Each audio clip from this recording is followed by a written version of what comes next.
plane path this time set for Sami up to Hatin, so a little bit further west, but on Sandhawk, it's all small enough to be pretty much okay for anyone to get wherever they're trying to go. So I'll have to break out east on those parachutes and head in, grab some of those vehicles, head out towards places like Camp Bravo, Long Nai as well in the northeast.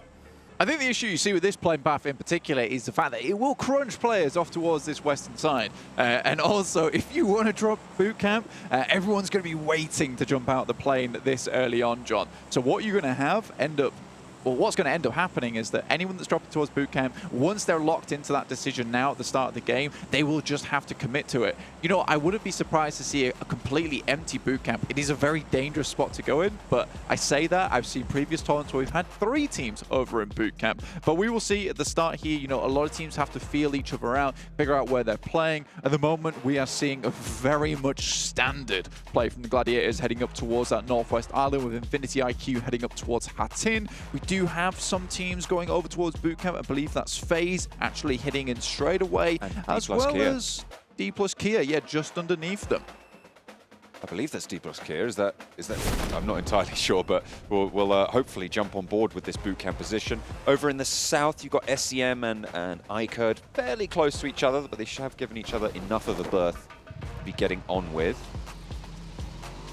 Everybody else seemingly keeping their distance right now. S2G have got a Lone Ranger coming through to deal with over in Paradise Resort.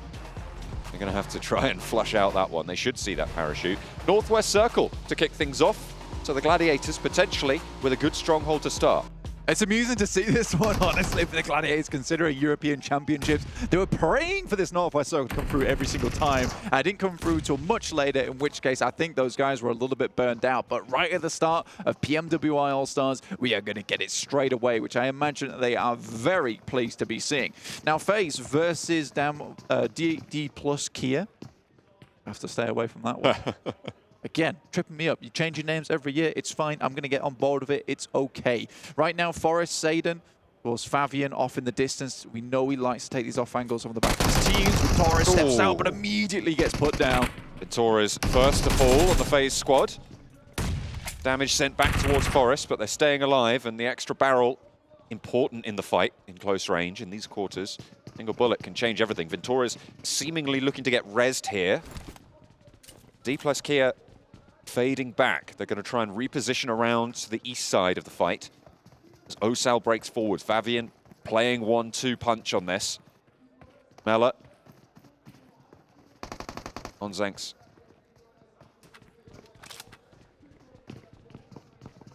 Try and face off there. Will he be able to get through the door frame? Just about sneaks away from Fabian. On the top rope, there's a little bit of a worry as well. Mela with the DBS. Looking to try and suppress these off angles. Zayden through the window with the M249 needs to lay this suppressing fire down, keep them in this staircase and allow your teammate to try and roll on through. 1 for 2 is the trade, and actually it's looking good for FaZe. 2 of them are knocked short, but they've managed to come up. Quids in here, down one. D plus Kia trying to wrestle things back into their favor. They've managed to get 1 flush blank to start things off. Fabian will fall, but FaZe on 2. Gonna have a bad time of it. FaZe eliminated.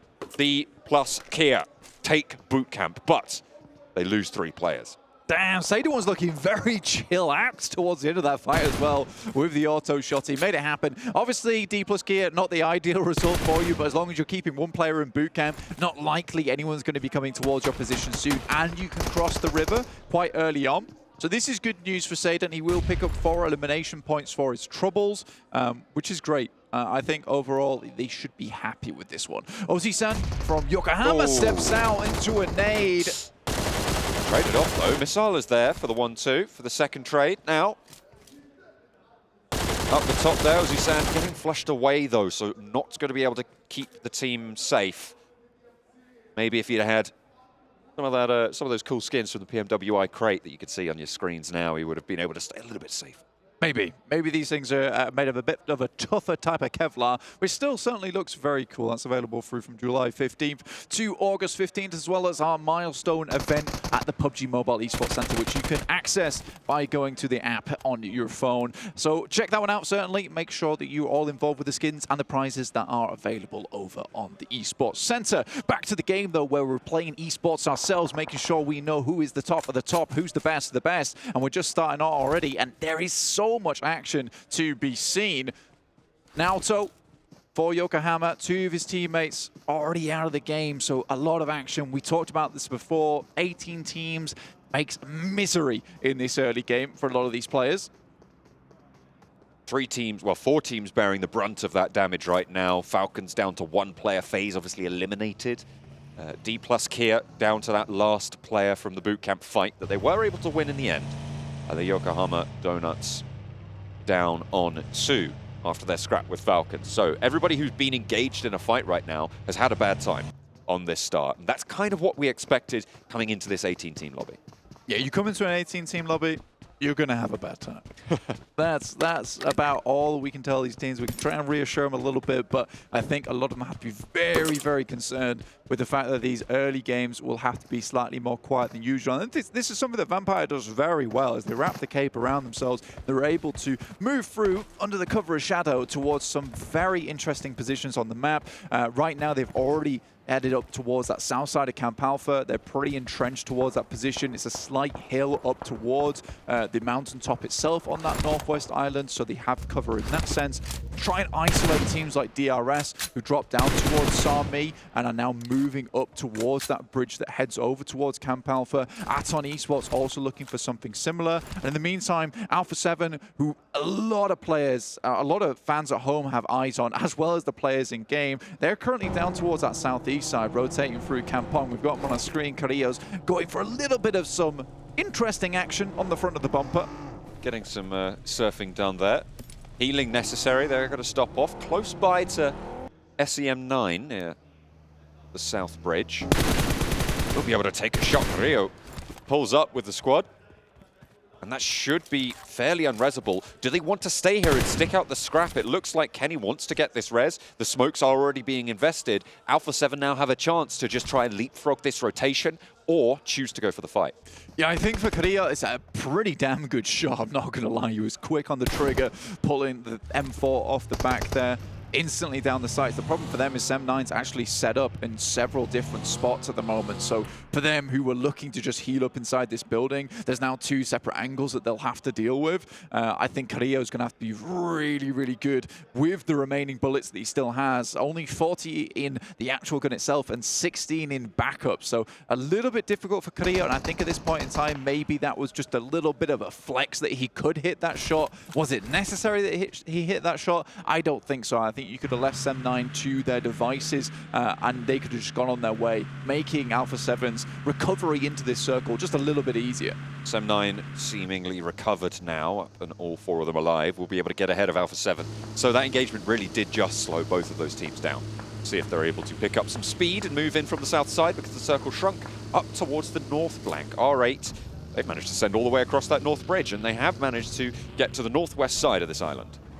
Yeah, you got Ragnarok, D77, SK-Ton, and Prestige over on this seed. Not actually fielding Blade, which I'm a little bit curious about, because, I mean, Ragnarok better be real good during this tournament, because I remember Blade being very, very strong for R8, but if it's just a case of being able to rotate in players for when you want them, when you need them, I totally respect that, but we'll see what happens as we go on. Again, only first game. I can only comment on what they've fielded for the first time, and that's the one thing that I'm going to notice here, because I do think that he is an extremely strong player, but maybe they're waiting to pull him out for those big moments. Right now, Gladiators in an incredible position towards that top side. They need to be very careful, though. Again, we know that this team is quite cautious, but they still need to have that extra added little bit of urgency. They need to start taking shots towards members outside of the arena that may be getting a little bit too close, because I think they played the safe game, the smart game for a very long time, to the point where when they need that bronze, it is just not there available to them to muscle their way through to a chicken dinner. Ooh, SEM9 losing Tam and flushed as well. Aton holding strong on the southwest island atop the hill. such a crucial position to control those river crossings to try and get up towards that northwest island. They're really well done to hold out a player there, but they have only managed to take one down so far, and Alpha 7 are going to be knocking on the door in a couple of seconds, less than a minute you'd assume. We'll see if they're able to keep control there and try and assault onto the Gladiator stronghold. S2G moving in, but Kelsey with the Vector. That is so instantaneous. Finds one. Second player tries to step out for the challenge, but Kelsey too quick for it. Gives him the red card, sends him out the lobby. That was disgusting. Kelsey able to hit some really sweet shots over towards R8 earlier as well. Doing a lot of work, both of the eliminations for the squad so far. R8 on 2, they reposition over towards the junction. Taking quick stock of the map here. I mean, these are really good players. The fact that we have so many teams on the outer edges as well that are still just being able to creep their way in a little bit is fantastic to see. Everyone seems to have done the homework that I was talking about yesterday that you guys at home didn't hear about. But I'm sorry. We'll reiterate it now. And I think a lot of these teams have to have done the homework. 18 teams, you need to know where all these rotations are. You need to know where all these teams will be dropping and how high you need to arc a grenade to get a nade like that one off from Mazexis. Trick really made a meal out of that one. It looked good. Aegon XI8 now down to just 2 active. IQ wants to try and play on this ridge side, but it's really not going to be too easy here. The zone ticking away very, very heavily. You got Mazexis in the way. The Shrink goes up northwest, keeps the mountaintop in, but S2G in a very, very favorable coastal position. Yeah, I think S2G coming off from their slightly subpar performance over in the finals of Turkey, they are looking for a much stronger performance here in PMWI, not able to represent their country over in the European Championship, despite coming off from their massive win over at PMGC. I do think that S2G has had a lot of time to put in the work to do that homework, and I think that they're ready to show us what they've got here in the PMWI at the start. Sem9 though finds Mafioso. Kenny has to pull out the DBS, but Schweppes taking down R8 at the same time. But I think for Alpha 7, that just looked a little bit too easy. Unfortunately, their actual traversal into this circle, John, has left them so barren in terms of medical supplies. This has been a difficult time coming, and I think it was only a matter of time before they started losing members. Vampire managed to get onto the junction compound north of Camp Alpha. They will take position to the south of S2G. And under the purview of Matic from Gladiators, who have still got control over the whole of the high ground in that position. No one really looking to try and push up there. Aton may be the only team in a position to do so from that south side. I'd imagine Yangon Galacticos just happy to play underneath them. Milios, though, has trouble brewing as Revo turns the corner. Easy pickings, but there's shots from the top of the hill to try and slow things down. Will not be able to find the shot, and Revo can heal it back. Revo is such a good player, man. It is hard to really talk about the greatest players in the world at this moment without mentioning Revo's name. He has been such a star player overall. Nade bounced off the window, though, unfortunately, but happy to bring out the DBS, get close up in towards the action. Actually going to go for a bit of a fake out here towards into the blue. This will really ruin the day, and he's in front now. Now you've got the Aton player stuck inside. This is disgusting behavior. How are you doing it to him, Revo? You can't do that. That's unbelievable. Revo spinning him time and time again. Alpha 7, 1 player alive, but it seems like they're playing with 4 at this stage. Gladiators were able to pick up a couple of frags in the meantime as Bigatron Red Villains on the northeast side tried to move in. And now you can see, look at that, yeah. Yangon Galacticos trimmed down, given a haircut, as they try and shimmy into the shadow of the mountain. Yeah, got a little too close for comfort. Gladiators are happy to pull out the cutters there. I think for Yangon Galacticos, been sent down to this position is really unideal. You typically want to head up towards that valley side because now you're stuck between Camp Alpha, which has very good sightlines over towards the position that Yangon Galacticos is currently trapped in. They can just sit behind this wall for as long as possible and allow DRS to potentially take shots up towards Gladiators, keep them as safe as possible for as long as possible, but it's not an ideal spot to be in at the moment. Falcons finally make their way into the circle through Hatin, of all places, and they're just sending it directly towards the center. Infinity on the northern side, back to basics from about a year ago, I would say, is Infinity playing from that northern edge, slowly moving down on Sandbox. Had a lot of success before, but they did fall off just a little bit. Silas in the watchtower. Just keeping players at bay as we get another peek at Revo's pop shots. Going for two of them with the DBS. I love the glove, the boxing glove on the front of that DBS skin. Just makes it so much more insulting when you get popped by it. Yeah, he's delivering uppercuts left, right, and center because this guy, he's only going up in the world of PUBG Mobile, never going down for the count, 210. This guy is seriously good. For Alpha 7, though, he has kept things alive just a little bit, up to 5 eliminations so far for the team, highest in the lobby so far, but I think that's about to change as we move up towards that northern side of Sandhawk itself on this northwest island. Aton get a little bit too close, and it's Super Andrew to take him down. There's not much you can do about that. If you didn't know there was a player there, you're pushing along this cliff face, you are just going to go down. But Zohan now, not to be messed with. Behind the ridge, pushing up. Should know there's a player there at this stage. Took down a teammate. DRS, we hop on board with them as Ikerd are under pressure from them. A nice spin around the back there for Killer. The Molotov to force them into these fights. The DBS so just pouring damage through the door frame. And a third as well. Lighten them up. Killer takes it down. DRS have come a long way since last year. Super Andrew could not get up the hill there as Zohan twists him into a pretzel before he is placed in the oven and taken down.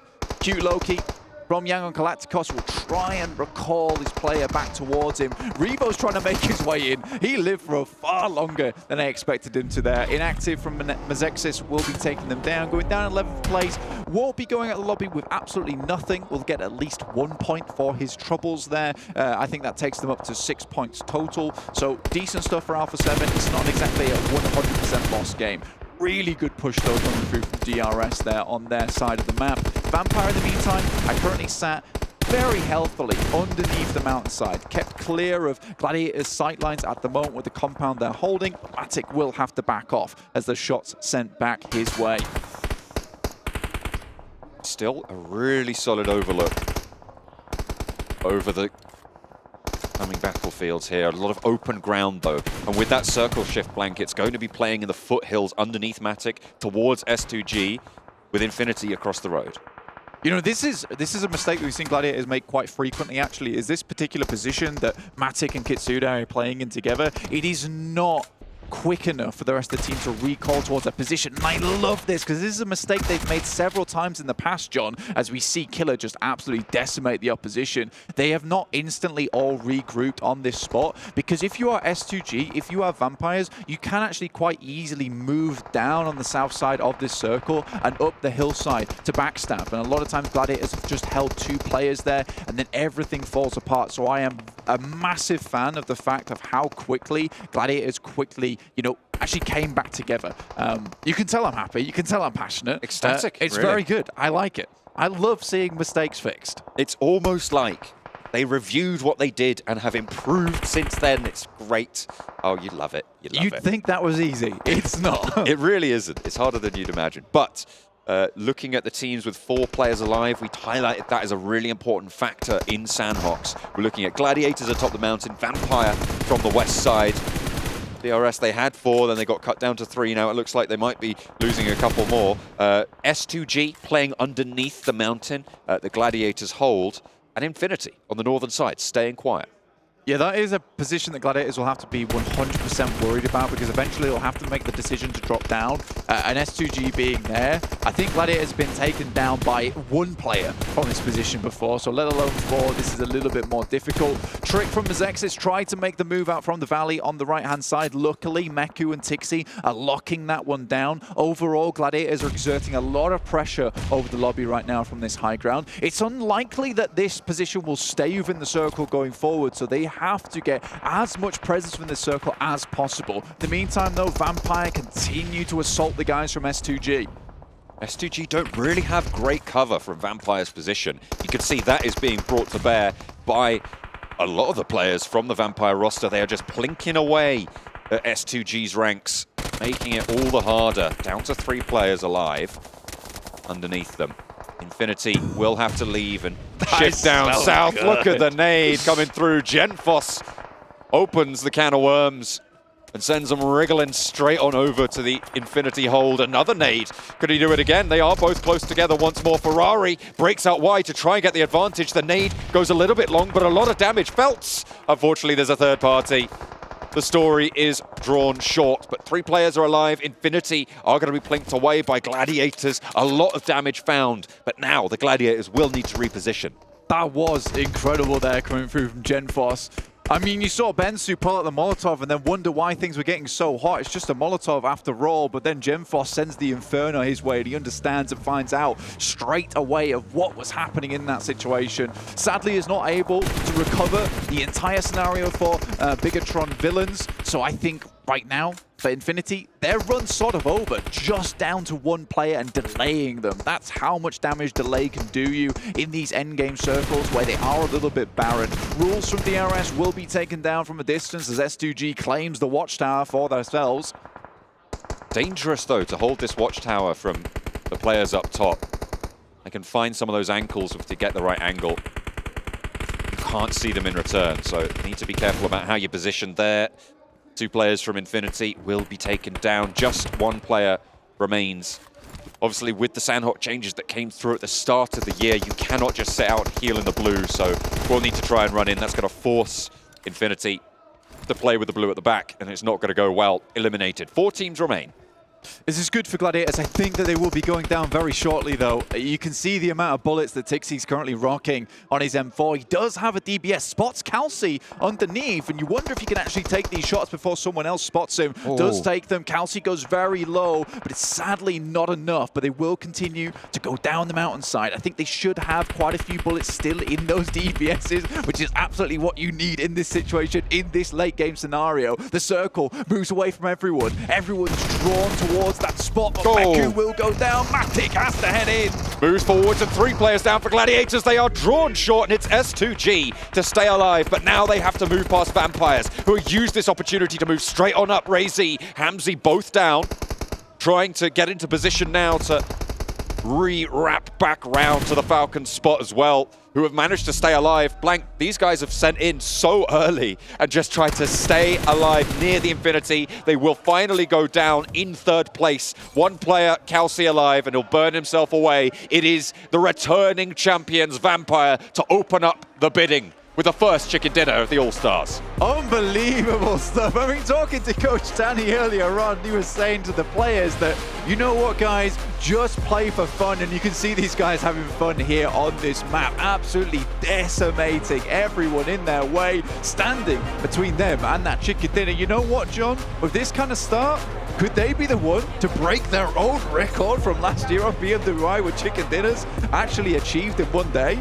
Hey, I don't know, man. That's a tall order, but if anyone's up to it, they are for sure. I mean, that was really, really well played by Vampires. They took their time. They knew what they were doing. They struck while the iron was hot, and they're heating up the lobby as well. The first 18-match game on Sandhawk goes the way of Vampires.